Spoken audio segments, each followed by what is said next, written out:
یہ بھی ہمارا بڑا سوشل فنکشن ہے، بہت بڑا، اور اس میں فضول خرچیاں ہو رہی ہیں، حرام کی کمائی ہوئی کمائی جو ہے وہ پانی کی طرح بہائی جاتی ہے۔ ابھی مجھے ایک صاحب نے بتایا کہ ممبئی میں 2 شادیاں ہوئی ہیں مسلمانوں میں، ایک میں 1.5 کروڑ روپیہ خرچ ہوا، ایک میں 80 لاکھ خرچ ہوا۔ ہم نے وہاں اصلاحی تحریک شروع کی، ضیاء الحق صاحب نے بھی کوشش کی تھی، آرڈیننس پاس کیا تھا، لیکن یہ چیزیں قانون سے نہیں۔ آپ کہیں کہ کسی دعوت میں 50 سے زیادہ مہمان نہیں آئیں گے، وہ 100 آ گئے تو زیادہ زیادہ یہ ہوگا پولیس والوں کو رشوت کا کھاتا کھل گیا، جو یہ پیسے لے جائیے صاحب۔ کبھی کبھی وہ پکی پکائی دیگیں لے جا کے اپنے تھانے میں بیٹھ کے کھاتے تھے، لیکن قانون سے نہیں بدلتا مزاج۔ ہم نے کیا طے کیا؟ دیکھو یہ ہے چٹان کی بنیاد۔ آپ کو بڑی اونچی بلڈنگ بنانی ہو تو دیکھنا پڑتا ہے چٹان نیچے بنیاد زمین کیسی ہے۔ تو بنیاد کیا ہے؟ آپ سادگی کرو، سادگی کرو، سادگی کرو، یہ واسطہ بے معنی ہے بالکل، اس لیے کہ غریب کی سادگی کچھ اور ہے، امیر کی سادگی کچھ اور ہے، سادگی کے ایک معنی تو نہیں ہے۔ لہذا کوئی جو ہے راک فاؤنڈیشن وہ تلاش کی جائے، وہ ہم نے کی تلاش۔ جو تقریب حضور سے صحابہ سے ثابت ہے ضرور کرو، ضرور کرو، ضرور کرو، عضوا علیہا بالنواجذ، اپنے دانتوں سے پکڑ لو اس کو۔ اور جو تقریب ثابت نہیں حضور سے اور صحابہ سے، یقیناً یہ کہیں باہر سے آئی ہے۔ یا تو ہمارا خاندانی پس منظر جو ہے اکثر تو ہندوؤں سے مسلمان ہوئے، وہ سادات ہوں، صدیقی ہوں، فاروقی ہوں، عثمانی ہوں، وہی ہے نا جو باہر سے آئے تھے، باقی تو اکثریت یہیں سے، وہ اپنا ہندوانہ پس منظر لے کر آئے۔ تو جس کا ثبوت صحابہ کے دور میں نہیں، وہ یقیناً باہر سے آئی ہوئی چیز ہے، اس میں پھر سادگی نہیں، اس میں کمی نہیں، جڑ سے کاٹو اس کو۔ اس بنیاد پر ہم نے 5 فیصلے کیے، ذرا سن لیجئے آپ بھی، اگر آپ کوئی سوشل ورک کرنا چاہیں اس کو عام کریں۔ نمبر 1، نکاح مسجد میں۔ حدیث موجود ہے ترمذی شریف کی روایت، اعلنوا ھذا النکاح واجعلوہ فی المساجد، نکاح کا اعلان عام کیا کرو، مسجدوں میں منعقد کیا کرو۔ میں حیران ہوتا ہوں کیوں نہیں علماء کرام نے اس کی طرف توجہ دلائی۔ حدیث ہے، ہاں میں مانتا ہوں ان کا کہنا یہ ہے کہ یہ یہاں جو امر ہے کہ مسجد میں منعقد کرو، یہ امر وجوب کے لیے نہیں ہے، استحباب کے لیے، مستحب ہے یہ کہ مسجد میں۔ تو بھائی مستحب کیوں چھوڑ رہے ہو تم؟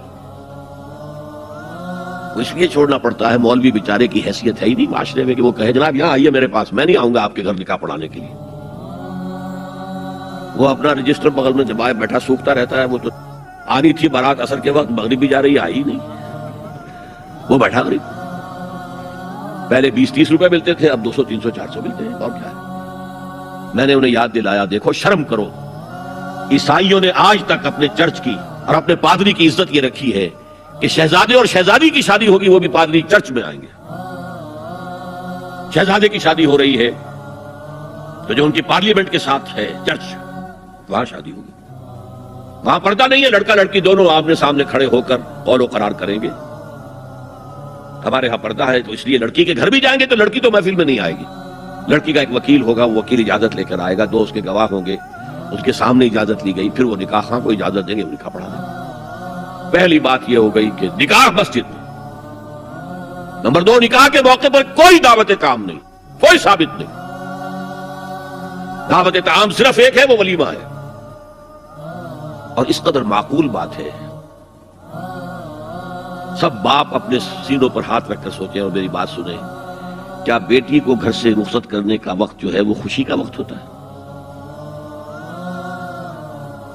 جب بیٹی گھر سے جا رہی ہو، کوئی جانور بھی آپ قربانی کے لیے، کوئی مینڈھا کو بکرا لے آئیں 8-10 دن پہلے اور بچے مانوس ہو جائیں تو وہ جب آپ ذبح کرتے ہیں تو پچھاڑے کھاتے ہیں کہ نہیں بچے؟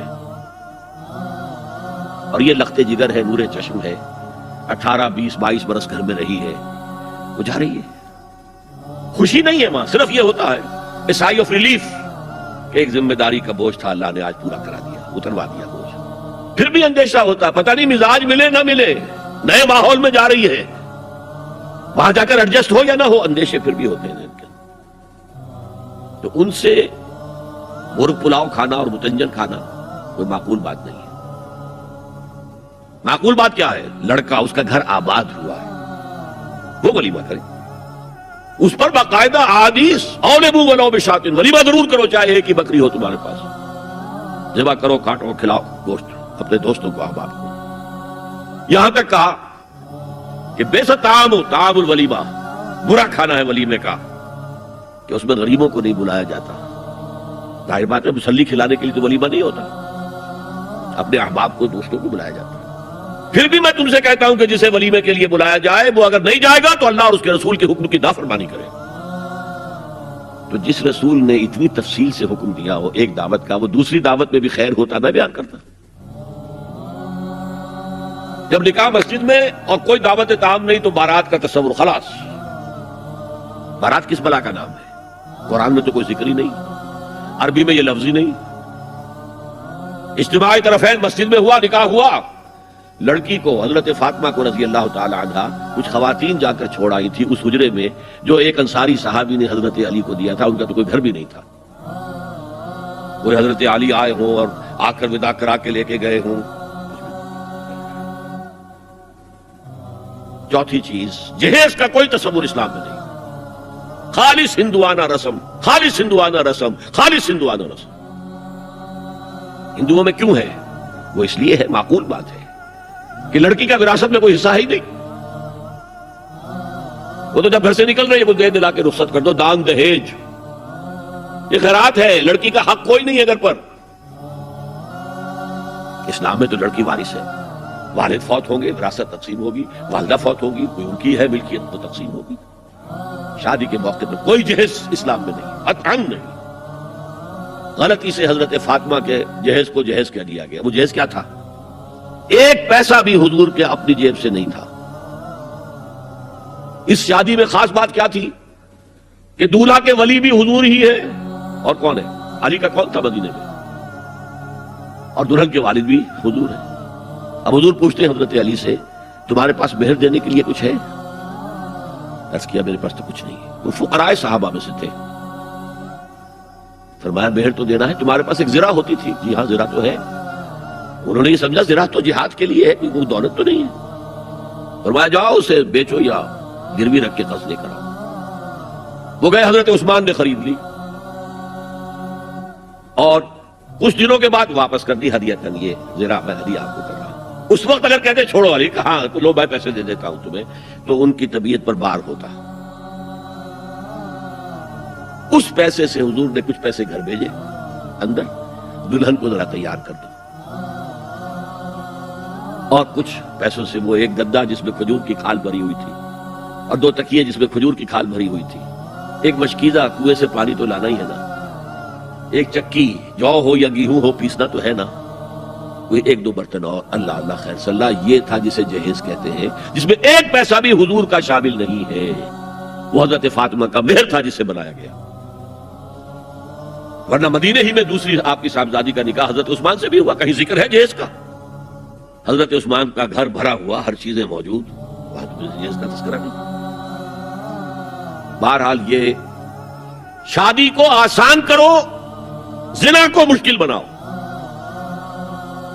یہاں شادی کے لیے 9 من تیل ہوگا تو رادھا ناچے گی، ورنہ یہ کہ بڑی ہو رہی ہے، عمر ہو رہی ہے، سب کچھ ہو رہا ہے، لیکن کچھ تقاضے تو ہے نا، آخر کچھ تو کرنا ہوتا ہے نا، آخر کچھ نہ کچھ لوگوں کو تو کھانا کھلانا ہی ہوتا ہے نا، بارات تو آخر آئے گی ہی نا، کچھ نہ کچھ تو دینا ہی ہوگا، کچھ جوڑے کپڑے، کچھ۔ یہ اسلام کا فلسفہ جو میں نے 4-5 باتیں آپ کو بتا، فلسفہ یہ ہے کہ لڑکی کے باپ پر ایک پیسے کا بوجھ نہیں، اس نے لڑکی پال پوس کے تمہارے حوالے کر دیا، اور کیا چاہتے ہو تم؟ سارا مرد آزماں، مرد آفرین، مرد کو چیلنج دیا ہے، تم مرد ہو، مہر تم دو گے، اور سب سے بڑھ کر کیا ہو رہا ہے آج کل بھی ہوتا ہے، وہ ہمارے ایک کچھ کام ہوتے ہیں اسلامی، وہ بھی ہے، کچھ وہی ہندوانہ پس منظر۔ نکاح کی محفل میں چھوارے کون لے کے آتا ہے؟ جی لڑکے والے، اور پلاؤ کن سے کھاتے ہیں؟ بھائی جس وقت تمہیں وہ پلاؤ کھلا رہا ہے وہ چھوارے نہیں بانٹ سکتا تھا؟ یہ ہے اسلام اور غیر اسلام کا امتزاج۔ چھوارے لڑکے والے لے کر آئیں گے اور پھر دعوت اڑائیں گے لڑکی والوں کی طرف۔